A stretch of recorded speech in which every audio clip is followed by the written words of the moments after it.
Hello, everyone, and welcome to the RCD ShareNet. As always, I am Dave Thompson, Community Outreach Coordinator at the Richmond Center for Disability, and we are continuing with our summer series on youth and disability with What Are You, TH, Up To? So we're talking to some youth that are doing different things in the community, challenging their barriers and whatnot else of their disability, and we want to make sure that those people are recognized and we talk about them and hopefully they inspire others. So today we have Max. I'm going to Sharon. Is that the way you pronounce your name, Max? Yes. All right. And Max is a cooking student at Vancouver Community College, correct? Yes. And with basically you are hoping to have a career in cooking or chefs or that sort of stuff. So we really wanted to talk to you about that. So tell us a little bit about yourself and what you're up to currently, what you're working on.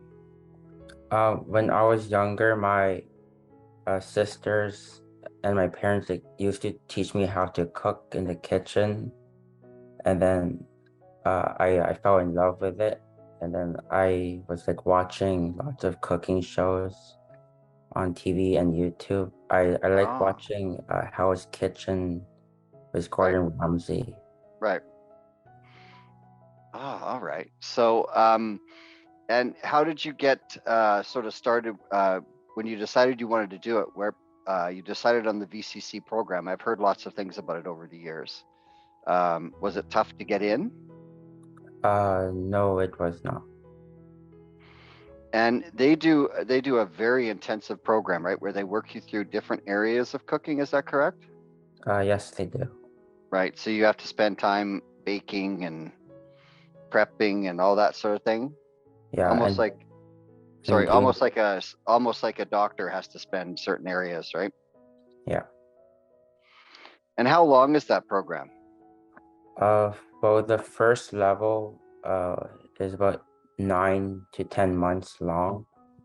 And then the second level would be about 4 months long. And then the third level would be 1 month long. And then you Right. get your Red Seal certificate after. Right. And exactly, Max, just so we have a bit of a context, how do you identify with your disability? What do you describe it as? It's 80 it's ADHD Okay. intensiveness. Right. Okay. My nephew had that as well, so I'm fairly up on that sort of thing. And so that's what do you think your challenges are? What's the biggest difficulty when you're learning and cooking? Probably getting overwhelmed with the instructions on the recipes and getting a little distracted a little bit, and Right. it's kind of hard to focus. I know with my nephew, he loved to drive. That was his thing. And a lot of times with people with ADHD, if you can find that one thing that they love, like you have, it's great. And he just loved to drive, but he wasn't sure if the medication would make him sleepy. But he didn't have very good reading skills, so he actually got a verbal driving exam so that he could pass it, and he passed it the first time. So it is really all about adaptation. But yeah, the kitchens can be very fast paced, right? And you've got to it's things are flying everywhere, and that must be challenging. Do you have any sort of tricks or things that you try to help yourself get over that? I usually get my equipment uh prepared in advance, so Hmm. that's called mise en place.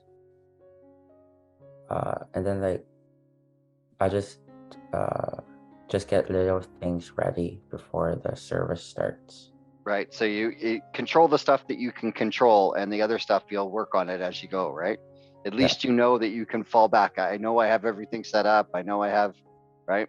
I was a bartender for years and very similar, where you're having to think 4 steps ahead as it is in cooking, right? And you're trying to be as fast as possible, but you're trying to produce something that's edible or whatnot, right? But it's a lot of steps, and it's very good organizational skills for life, I found. If you have those sort of skills, either cooking or line cooking or bartending. So how far do you think you'd like to take this? Uh, I want to like try and get my Red Seal certificate because Oh, you could work, I think anywhere in the world. yeah. How long does a red seal take? Do you know?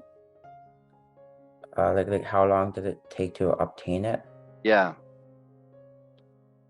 Maybe about uh 3-4 years at most. right. And most people don't do it all in like 3 years or 4 years straight. They kind of work on it over a career. Yeah. Yeah. Okay. Um, so, what is your favorite things to cook?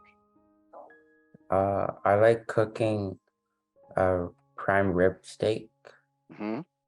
and then just mashed potatoes and gravy. It makes me hungry. I only eat one meal a day, so I'm getting hungry. I actually just learned something. I was just marinating some chicken, and I like to cook with alcohol a lot. And I didn't find I have a cookbook, but I couldn't find it. So I went online and I looked for a recipe of vodka. I did not know that you shouldn't marinate your food ahead of time in alcohol. You should burn the alcohol off first. I Yeah. had been doing it for you. I didn't know that. I know that you should burn it off, but I didn't know you should burn it off before you marinate. So that was a new trick that I did today, and I lit it on fire and burned off all the alcohol. But I'd always soaked it in alcohol beforehand. But it's kind of like ceviche, where they with shrimp and whatnot, you can cook it with the alcohol, right? You don't really have to cook it at all. For scallop tartare or scallop Right. ceviche, you cut up the scallop and then you put like acid, which is Right. like So it's lemon juice or lime juice, and then you right. mix it for about 5 minutes, and then the acid will cook the The scallop. acid will cook, and most of the time, alcohol has a lot of the acid, so it does the same sort of thing, or they mix the two together. So you want to sort of specialize in fine dining, sort of cooking or baking or pastry chef, or Fine dining. right? And there's so many places you can go. You could. Would you think you'd like to try even cruise ships? Yes. Yeah. that that's I've toured. I've been on a couple of cruises and I've toured the kitchens before. They're pretty amazing. They're pretty amazing feats of organization. How they do put out all those meals of that quality. Mm-hmm. Uh, so, what kind of advice do you think you have for others who may have a challenge from a mental or physical standpoint in the kitchen? I know that there is some chefs that are in wheelchairs and whatnot else, and I don't know if you've ever seen them, but there was one that has a sort of a rig that can let him stand up as he cooks. And Oh, yeah, I saw pictures of it, and I've seen these rigs before where he gets strapped in and he can move around the kitchen just like anyone else, because the wheelchair would just have him too low. But what kind of things would inspire others, do you think? uh, well, I would like take down lots of notes on what the chef is saying, Hmm. and then uh, you you could take like lots of pictures and videos if the chef allows you to, and then like And that's good. That's something that's changed recently, right? It was all writing down, but yeah, if you can take a picture, it can certainly help a visual learner as well, right?